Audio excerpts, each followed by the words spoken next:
প্রায় মসজিদে দেখা যায় লেখা থাকে লাল বাতি জ্বলা অবস্থায় সুন্নতের নিয়ত করিবেন না। এটা কতটা যৌক্তিক? লাল বাতি জ্বলা অবস্থায় নামাজের নিয়ত করবেন না, এই লিখে দেওয়ার কোন একটা প্রয়োজনীয়তা, কোনো যৌক্তিকতা এখন অন্তত নাই।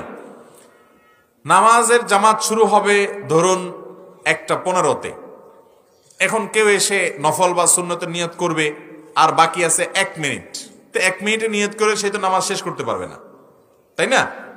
তো এই মুহূর্তে তাকে শুধু এই বার্তাটা জানানো যে ভাই নামাজের বাকি আর আধা মিনিট আছে বা 1 মিনিট আছে বা 15 মিনিট আছে বা কয়েক সেকেন্ড আছে, আপনি এই মুহূর্তে নামাজের নিয়ত করিয়েন না। তো এটা মৌলিকভাবে খারাপ কিছু না যে সে দাঁড়িয়ে অপেক্ষা করবে, যেহেতু কয়েক সেকেন্ড আছে। কথা কি বুঝাতে পারছি?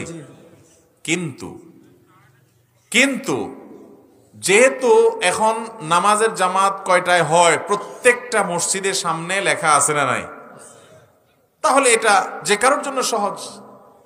অনেক মসজিদে তো 4-5 মিনিট আগে থেকে লাইট জ্বালায় রাখে, লাল বাতি আছে না নাই, এটার কোনো প্রয়োজন